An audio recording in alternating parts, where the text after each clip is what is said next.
ನಮಸ್ಕಾರ, ನೀವು ನೋಡುತ್ತಿರುವುದು ರಾಯಚೂರು ನ್ಯೂಸ್ 007ಗೆ ಸ್ವಾಗತ. ರಾಯಚೂರು ಜಿಲ್ಲೆಗೆ ಏಮ್ಸ್ ಮಂಜೂರು ಮಾಡಬೇಕೆಂದು 1500 ದಿನಗಳಿಂದ ನಿರಂತರ ಅನಿರ್ದಿಷ್ಟ ಧರಣಿ. ಕಣ್ಮುಚ್ಚಿ ಕುಳಿತ ರಾಜ್ಯ ಕೇಂದ್ರ ಸರ್ಕಾರ, ಶಾಸಕರುಗಳ ವೈಫಲ್ಯ ಕಾರಣ.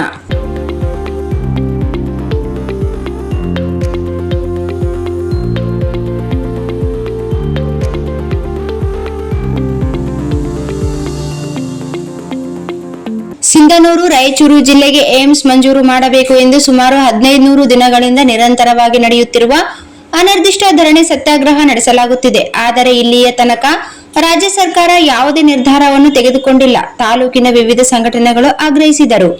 ನಗರದ ಪ್ರವಾಸಿ ಮಂದಿರದಿಂದ ತಾಲೂಕಿನ ವಿವಿಧ ಸಂಘಟನೆಗಳು, ಮುಖಂಡರು ಮತ್ತು ಸನ್ರೈಸ್ ಹಾಗೂ ರೇಣುಕಾ ನರ್ಸಿಂಗ್ ಕಾಲೇಜುಗಳ ವಿದ್ಯಾರ್ಥಿಗಳೊಂದಿಗೆ ಕಾಲು ಜಾಥಾ ಮೂಲಕ ಏಮ್ಸ್ ರಾಯಚೂರಿಗೆ ಮಂಜೂರು ಮಾಡಬೇಕು ಎಂದು ರಾಜ್ಯ ಸರ್ಕಾರದ ವಿರುದ್ಧ ಘೋಷಣೆ ಕೂಗುತ್ತಾ ತಾಲೂಕ್ ತಹಸೀಲ್ದಾರ್ ಕಚೇರಿ ಮುಂಭಾಗದಲ್ಲಿ ಪ್ರತಿಭಟಿಸಿದರು.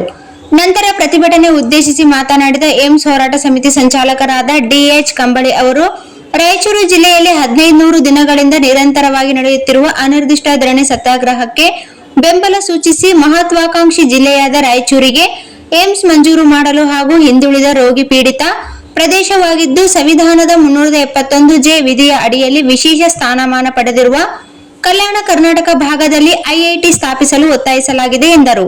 ಇಡೀ ಕರ್ನಾಟಕ ರಾಜ್ಯದಲ್ಲಿ ಕಲ್ಯಾಣ ಕರ್ನಾಟಕ ಪ್ರದೇಶ, ಅದರಲ್ಲೂ ವಿಶೇಷವಾಗಿ ರಾಯಚೂರು ಜಿಲ್ಲೆ ಎಲ್ಲಾ ಕ್ಷೇತ್ರಗಳಲ್ಲೂ ಹಿಂದುಳಿದಿದೆ. ಕಲ್ಯಾಣ ಕರ್ನಾಟಕ ಭಾಗದ ರಾಜಕಾರಣಿಗಳ ಇಚ್ಛಾಶಕ್ತಿಯ ಕೊರತೆಯೇ ಇದಕ್ಕೆ ಕಾರಣ.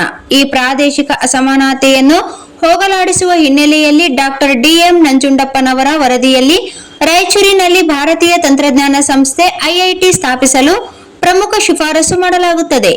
ದೀರ್ಘ ಹೋರಾಟದ ಫಲವಾಗಿ ಹೈದರಾಬಾದ್ ಕರ್ನಾಟಕ ಪ್ರದೇಶವು ಇಡೀ ದೇಶಗಳಲ್ಲಿಯೇ ಬಹಳ ಹಿಂದುಳಿದಿದೆ ಎಂದು ಕೇಂದ್ರ ಸರ್ಕಾರವು ಅನುಚ್ಛೇದ 371(ಜೆ) ತಿದ್ದುಪಡಿ ಮಾಡಿ ವಿಶೇಷ ಸ್ಥಾನಮಾನ ನೀಡುವುದಾಗಿ ಘೋಷಿಸಿತು.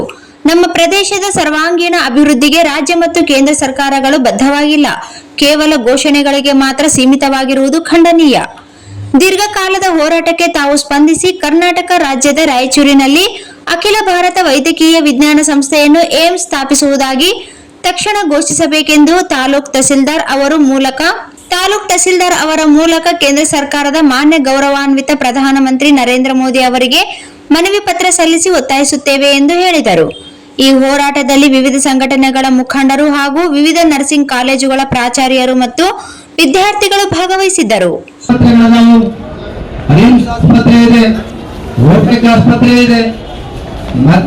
ಆಸ್ಪತ್ರೆ ಬೇಕ್ರಿ ಅನ್ನುವಂತ ಬುದ್ಧಿವಂತರಿದ್ದಾರೆ. ಇದು ಕೇವಲ ಒಂದು ಆಸ್ಪತ್ರೆ ಅಲ್ಲ, ಇದು ಅಂತಾರಾಷ್ಟ್ರೀಯ ಮಟ್ಟದ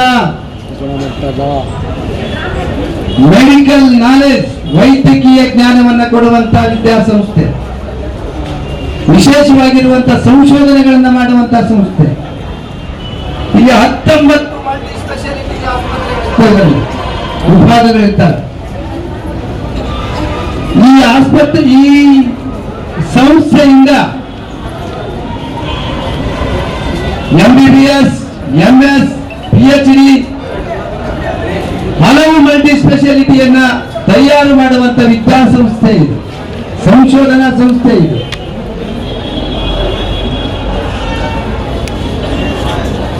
ದೇಶದೊಳಗಡೆ ಕೆಲವು ರಾಜ್ಯಗಳಲ್ಲಿ ಏಮ್ಸ್ ಸ್ಥಾಪನೆ ಮಾಡಲಾಗಿದೆ. ಕರ್ನಾಟಕಕ್ಕೂ ಕೂಡ 2022 ಒಳಗಡೆ ಮಾಡಲಾಗಿದೆ. ಆದರೆ ಅದು ಯಾವ ಜಿಲ್ಲೆ ಕೊಡಬೇಕು ಅನ್ನೋದ್ರ ಬಗ್ಗೆ ಇನ್ನು ತೀರ್ಮಾನ ಆಗಿಲ್ಲ. ಕೇಂದ್ರ ಸರ್ಕಾರ ತೀರ್ಮಾನ ತಗೊಂಡಿದೆ, ಕರ್ನಾಟಕಕ್ಕೊಂದು ಕೊಡ್ಬೇಕನ್ನೋದಷ್ಟೇ. ಇಡೀ ಕರ್ನಾಟಕದ ಜನ, ಕರ್ನಾಟಕ ಸರ್ಕಾರ ಕಲ್ಯಾಣ ಕರ್ನಾಟಕದಲ್ಲಿ ಹಿಂದುಳಿದಿರುವಂತಹ ರಾಯಚೂರು ಜಿಲ್ಲೆ ಇದು ಮಹತ್ವಾಕಾಂಕ್ಷೆಯ ಜಿಲ್ಲೆ.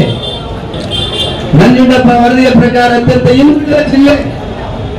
ಈ ಜಿಲ್ಲೆಗೆ ಐಐಟಿ ಕೊಡಬೇಕು, ಈ ಜಿಲ್ಲೆಗೆ ಏಮ್ಸ್ ಕೊಡಬೇಕು, ತಾಂತ್ರಿಕ ಶಿಕ್ಷಣ ಸಂಸ್ಥೆಗಳು ಬರಬೇಕು, ಈ ಜಿಲ್ಲೆಯಲ್ಲಿ ವಿದ್ಯೆ ಅಭಿವೃದ್ಧಿ ಆಗಬೇಕು, ಉದ್ಯೋಗ ಅಭಿವೃದ್ಧಿ ಆಗಬೇಕು ಅಂತೇಳಿ ವರದಿ ಕೊಟ್ಟಿರುವಂತ.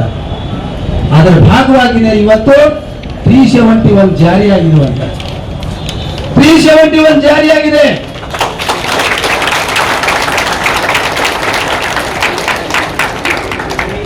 ಆದ್ರೆ 371 ಜಾರಿ ಆದ ಮೇಲೆ ಸಿಗಬೇಕಾಗಿರುವಂತ ಸೌಲಭ್ಯಗಳು ಇನ್ನೂ ಮರೀಚಿಕೆಯಾಗಿ ಉಳಿದಿವೆ.